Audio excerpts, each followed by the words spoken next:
53 BC, a Roman army set out to conquer the kingdom of Parthia, the gateway to the riches of the East. I'm Matthew Settle. This army didn't go into battle for the greater good of the empire. They did it to enhance the reputation and wealth of one man, Marcus Crassus, the richest man in Rome. Crassus led 35,000 Romans into the Parthian desert. The Parthian general Serena, with only 10,000 men, met the Roman invaders at Carrhae, the modern-day town of Haran in southern Turkey. Now, with new video game technology, you are about to see this great battle as never before. The vast numbers of soldiers, the troop formations, how they fought, and how the battle was won. Get the view the generals wished they had, now, on decisive battles.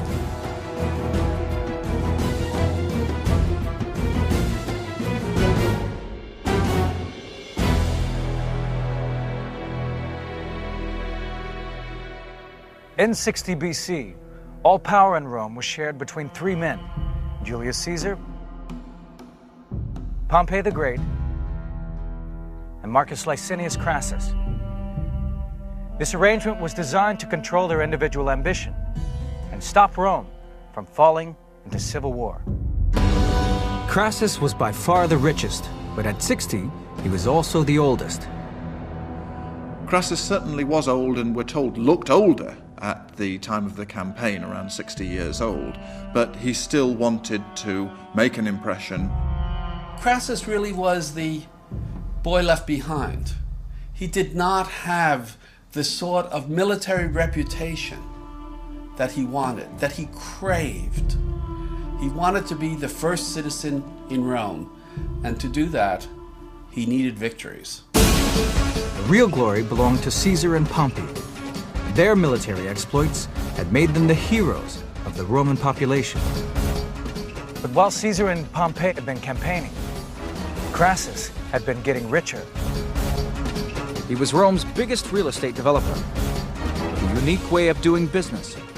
He assembled his own band of builders and firemen. Most houses in Rome were built of wood, and fires were frequent. If a house caught fire, he offered to buy at cut price. The deal done, his firemen put out the blaze, then his builders would refurbish the house. Then he sold them for a huge profit. He was even accused of having an affair with one of the Vestal virgins so that he could get his hands on her house. But his wealth could not buy him the popularity of Caesar and Pompey. Even when he had defeated Spartacus 20 years earlier, Pompey had taken the credit. Then the provinces and armies of the empire were divided between the three men. Caesar received Gaul, Pompey got Spain, and Crassus was given Syria. Now, he saw his chance for glory.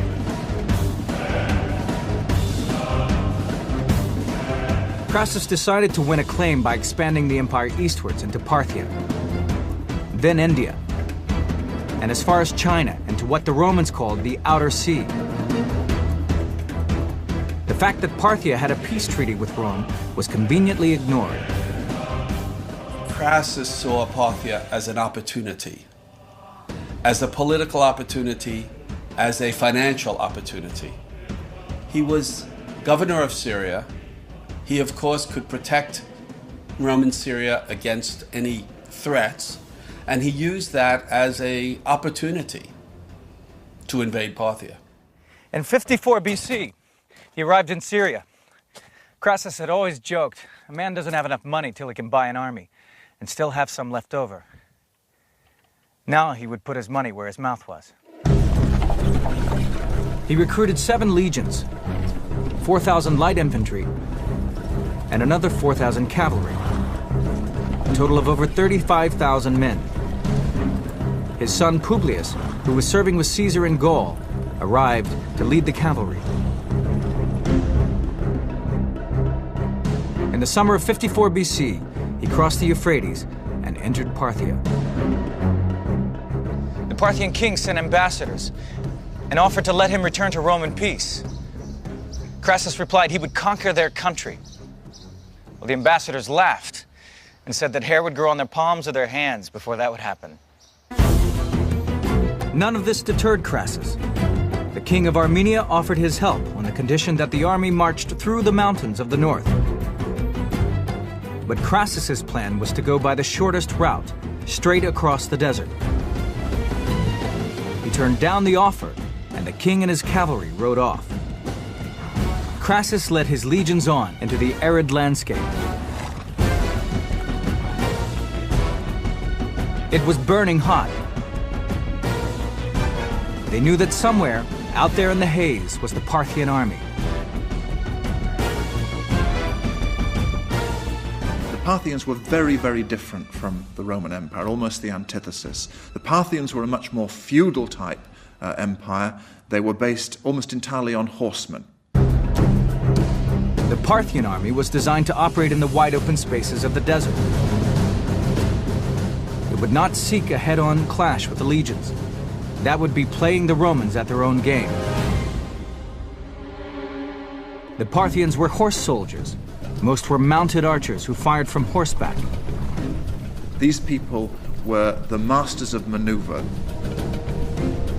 They were swifter than any other cavalry.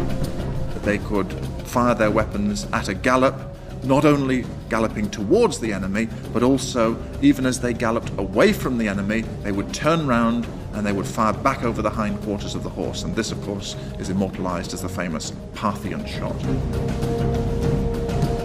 They were supported by the cataphracts, heavily armored cavalry with long spears.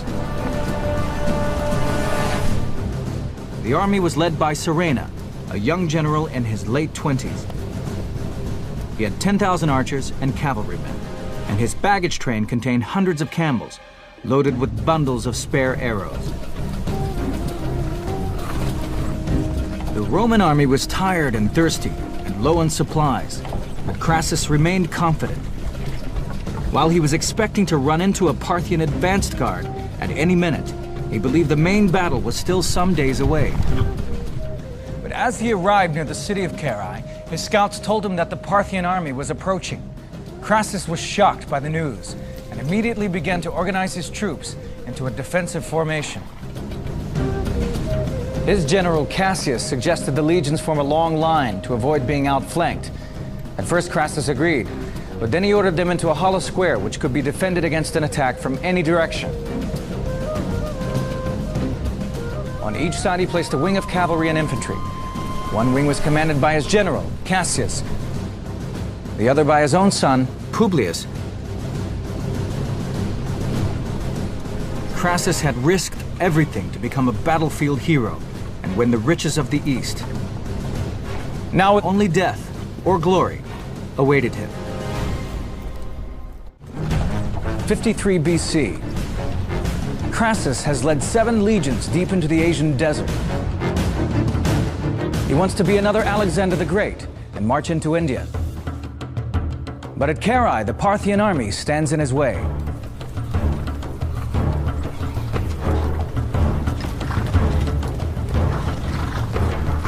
The Roman army had formed defensive squares.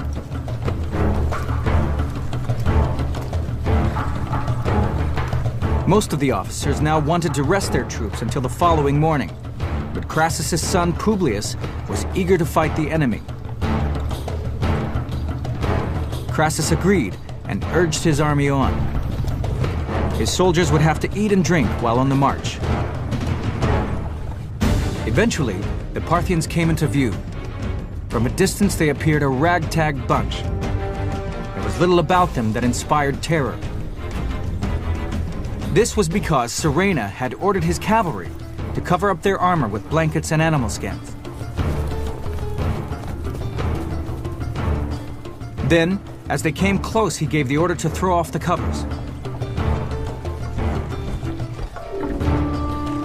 Suddenly, the Romans saw rank after rank of cataphracts, their breastplates and horse armor gleaming in the sun. Serena sent 1,000 cataphracts thundering towards the Roman square.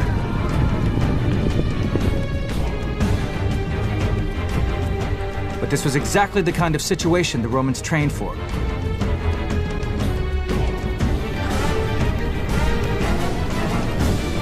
Superbly disciplined, their wall of shields was impenetrable, even to the heavy spears of the cataphracts.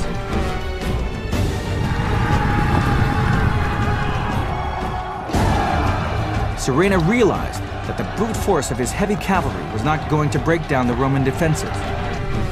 He would have to exploit his mobility and firepower. At that moment, Roman light infantry charged forward. But a hail of arrows from the mounted archers drove them back. It was a taste of what was to come.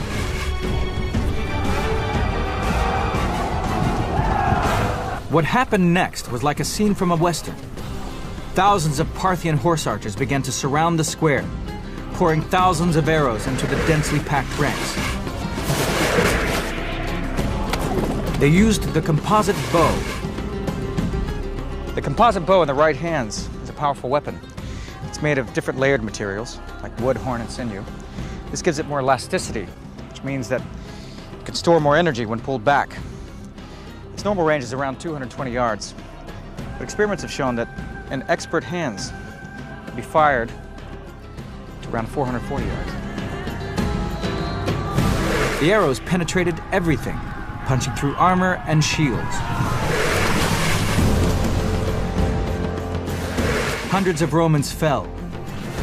Arms were pinned to shields. Feet were pinned to the ground. They even fired backwards over the shoulder as they rode away. This was the Parthian shot, the origin of our own term, the parting shot.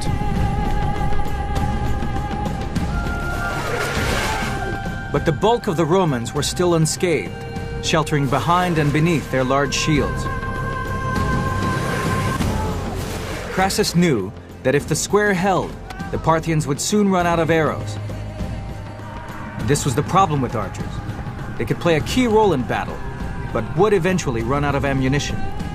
Missile weapons in ancient warfare were nothing like as decisive as they had become in modern wars because of the low velocity. You could guard against them with shields. So it really was just a matter, usually, of outweighting the enemy's missile supplies. But Surena had planned for this eventuality. Hundreds of camels loaded with arrows were brought forward to replenish the archers. The Parthian logistics, the use of camels to bring more water and particularly more armaments in the form of arrows, really just stretched the Romans beyond their limits. Crassus was now in a desperate situation. The trouble was, Crassus hadn't had any military experience for the last 20 years. And that was where the great problem was. And he was old. Crassus sent a message to his son Publius and told him to take 1,000 cavalry and 8 cohorts and attack the Parthian horsemen. Otherwise, the square would be entirely surrounded.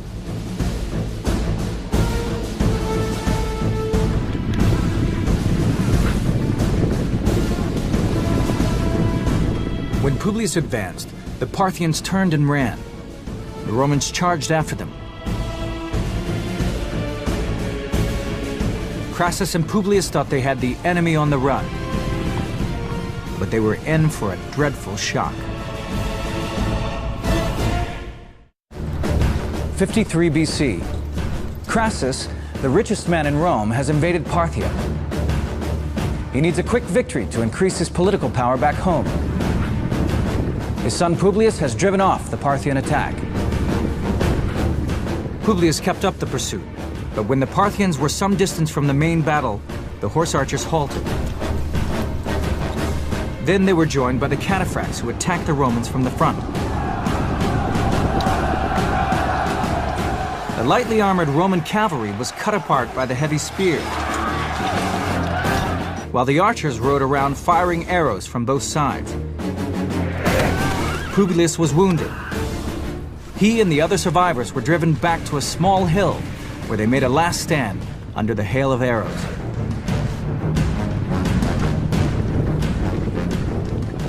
Publius refused to be taken alive. When he went to stab himself, an arrow pierced his hand, so he ordered his armor-bearer to kill him with his own sword. The Parthians cut off his head and stuck it on a spear. Several miles back, Crassus was completely unaware of any of this. The assault had eased. He had a moment to breathe. But he did not realize it was at the expense of his own son. He disbanded the square and lined up his troops in normal battle order. At that moment, the Parthians returned. To his horror, Crassus saw the lead horseman brandishing his son's head on a spear. It was a devastating effect to all who saw it. Needless to say, this was rather demoralizing. This was the final disaster for Crassus. He maintained his dignity. He got through the remainder of the day saying, "It is my loss, it is not your loss. Fight on." But that night, he collapsed altogether. Now the cataphracts attacked the Romans head-on with their heavy spears, while the archers rode around the flanks, raining arrows into the tightly packed formation. Some of the Parthians shoot directly, others shoot arrows up into the air, which will come down from the top, and you can't use a shield simultaneously against both those. They have long-range bows and arrows, and the Romans could not close with them. That was the problem. They had to put up with this constant hail of arrows. But it was close to nightfall, and this saved the Romans. Crassus was too distraught to take any major decisions. When it was dark, Cassius and the other commanders decided to move out of their positions and head for the nearby town of Carrhae. They left behind nearly 4,000 wounded. At dawn, the Parthians rode in and slaughtered all of them.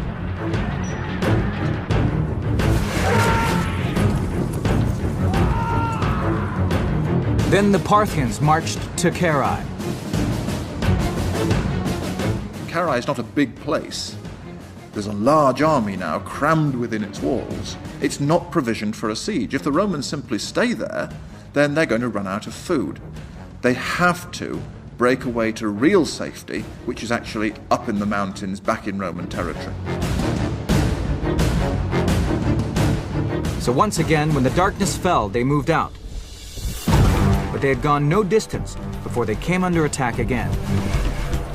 The Parthian archers inflicted massive casualties. But the exhausted Romans kept up a fierce resistance. Crassus's officers covered him with their shields to protect him. But unfortunately, some of the men seem to see the only way out as being to have a peace settlement. And that's where discipline really does start to break down, when the Surena seems to offer it. Surena suggested that Crassus meet him to discuss peace terms. The king of Parthia would offer him a truce if he withdrew. Crassus, his troops said, "Oh, we want to talk. We really want to talk. Everything will be okay. Let's talk, let's talk. You should talk." Crassus was suspicious, but his soldiers were keen for any chance of survival.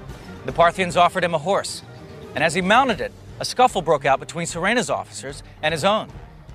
In the melee that followed, Crassus was killed. His head and his right hand were cut off. When Crassus is killed, along with some of his chief deputies, the army really is rudderless. And I think it's hard for us to overestimate how difficult it would be for an ancient army, far from a camp, in adverse circumstances, in a climate that they don't understand. Now there was a general attack on the remaining Romans. A few escaped by fleeing into the hills, but most were killed or captured. Crassus's glittering dream had become a Roman nightmare. Since he entered Parthia, 20,000 Romans had been killed and another 10,000 taken prisoner. His 7 legions were no more. Their 7 eagle standards had been captured. There was no greater dishonor. Surena returned in triumph to King Herodes. When he arrived, the king was watching a play which featured an actor holding a severed head. He threw him the head of Crassus to hold instead. In the space of 6 months, Crassus has gone from being the richest man in Rome to a prop in a Greek play.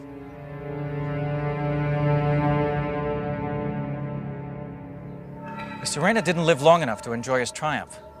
In defeating the might of Rome, he'd become too successful for his own good. The king saw him as a dangerous rival and had him murdered. Carrhae really ranks alongside the other great defeats of the Romans. The Battle of Cannae, when Hannibal annihilated 8 Roman legions in 216 BC, and the Teutoburg Forest, when Varus had 3 legions slaughtered by the Germans. So it's a tremendous psychological blow. The death of Crassus did not end the rivalry in Rome. The jealousy between Caesar and Pompey spilled over into civil war, from which Caesar emerged victorious. But old loyalties remained. Crassus's general, Cassius, was one of the few who made it back to Rome. And 15 years later, he would be one of the conspirators who stabbed Julius Caesar to death.